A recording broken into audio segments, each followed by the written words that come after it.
Olá, meu nome é Clemens August Souto Schlager e essa é a minha apresentação do projeto Alicerces da Pesquisa Matemática, Plano de Trabalho do Cálculo à Análise. Professor orientador foi o professor Davi dos Santos Lima. Bom, tudo teve início no século XVII, com o advento do cálculo moderno, inventado ao mesmo tempo por Newton e Leibniz, a fim de resolver certos problemas. Newton, em particular, seus problemas com a física.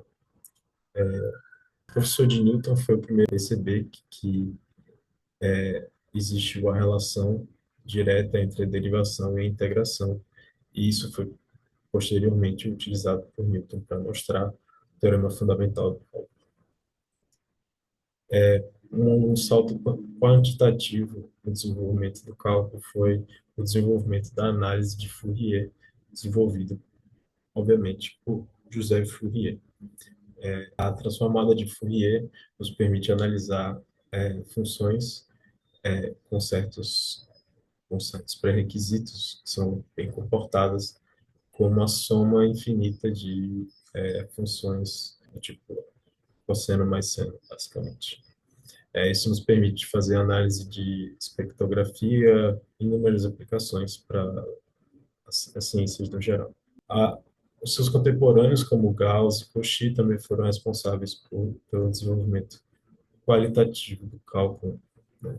Gauss, em específico, trabalhou não só na matemática, mas também na física, especificamente com eletromagnetismo. Cauchy foi um dos primeiros a tentar uma formalização dos conceitos do cálculo, utilizando as ideias do cálculo infinitesimal, que se mostraram inapropriadas posteriormente. Cauchy também foi responsável pelo desenvolvimento de grande parte da análise complexa. Tem seu nome em alguma das equações e teoremas mais importantes, como, por exemplo, a fórmula integral de Cauchy e o teorema que ele compartilha com Goursat, teorema de Cauchy-Goursat. Tudo isso muda quando o professor alemão Weierstrass, insatisfeito com as definições de Cauchy, de diferenciabilidade e de infinitésimos, desenvolve a definição de limite utilizando épsilons e delta, como nós fazemos hoje em dia, certo? A definição rigorosa. Isso permitiu que ele desenvolvesse uma análise rigorosa do que seria uma derivada e quando uma função é ou não derivada. A axiomática de Cauchy, é possível provar que toda função contínua deve possuir pelo menos um ponto derivável. Mas Weierstrass mostrou que, se o cálculo tiver que ser rigoroso mesmo, existem funções que são contínuas, mas deriváveis em ponto algum, como a sua função, a função que foi criada por ele, que é uma função contínua e que não é derivável em lugar nenhum. A função é uma série de Fourier, ou seja, sem o desenvolvimento da análise de Fourier não seria possível descobrir esse tipo de função. Poincaré as descreveu como monstros, né, e disse que Weierstrass estava fazendo um ultraje ao senso comum. Pé, René Louis Beff, foi outro contribuidor no desenvolvimento da análise dessas funções que têm esse comportamento de serem contínuas, mas deriváveis em lugar nenhum. Na sua tese de doutorado, onde ele desenvolveu a sua teoria de categoria de Baire, é uma teoria topológica que nos permite analisar conjuntos magros, não sei se vai ser definido em breve.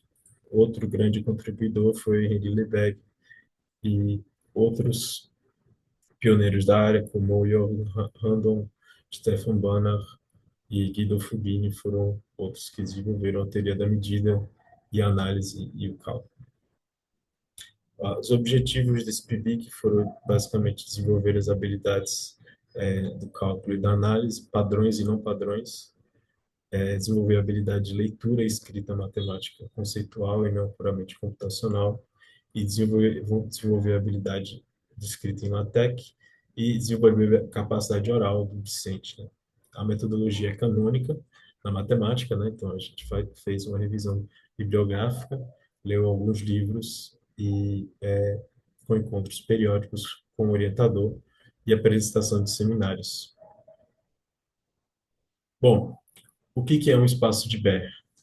A gente define, né, dentro de um espaço topológico X, um conjunto S, um subconjunto de XS, como sendo magro ou de primeira categoria, né, como Baire disse em sua tese original, se ele for a união enumerável de conjuntos cujo fecho tem interior vazio, que são conhecidos como os conjuntos densos em lugar nenhum. Um espaço de Baire é simplesmente um espaço topológico onde todo conjunto magro também tem interior vazio. Mas se ele sempre tiver, ele é um espaço de Baire, né? E o teorema de Baire nos dá duas condições suficientes para que um espaço topológico seja um espaço de Baire. Então, ele ser um espaço métrico completo e um espaço de Hausdorff localmente compacto. São espaços de Baire. Isso implica que o espaço euclidiano Rn é um espaço de Baire e o espaço das funções contínuas com a métrica uniforme também é um espaço de Baire. Entre as aplicações da teoria da categoria de Baire, um argumento simples devido a Banach mostra que o exemplo que Weierstrass deu, na verdade, constitui um conjunto muito grande de funções, no seguinte sentido. Se a gente definir o conjunto A como sendo as funções contínuas do intervalo compacto 0,1 para R, onde f possui pelo menos uma derivada dentro do intervalo, a gente consegue provar que esse conjunto é um conjunto magro no espaço métrico das funções contínuas com a métrica uniforme. Isso quer dizer, intuitivamente, que a propriedade de uma função ser contínua e diferenciável em pelo menos um único ponto é tão rara, no sentido topológico preciso, que ela ter essa propriedade é uma coisa anormal. Impulsionou a desenvolver uma teoria de superfícies que não são diferenciáveis ou funções que não são diferenciáveis em ponto nenhum. Então, a exemplo disso, né, a gente tem os fractais, a gente tem as curvas de Corr, o movimento browniano. Além disso, foram estudados o conteúdo de um curso básico da teoria da medida, né? Então, por exemplo, o teorema de extensão de Kara-Teodori, teorema de convergência monótona e dominada, decomposição de Jordan, de Han, de Lebesgue, o teorema de Radon-Nikodym, no caso real e no caso complexo, a completude do espaço das medidas com sinal é complexa e espaços LP e sua completude, né? Que possibilitou o meu estudo em assuntos mais complexos da teoria da medida e, no caso, da análise, como, por exemplo, o estudo do teorema de recorrência de Poincaré, que, de forma informal, afirma que em certos sistemas fechados, após tempo suficiente, né, longo e finito, todos os pontos de uma região vão voltar àquela região depois de um tempo finito. E isso permite dar início ao estudo da teoria ergótica. O projeto demonstrou que a propriedade de Baire e suas implicações topológicas são fundamentais para a análise real e teoria da medida.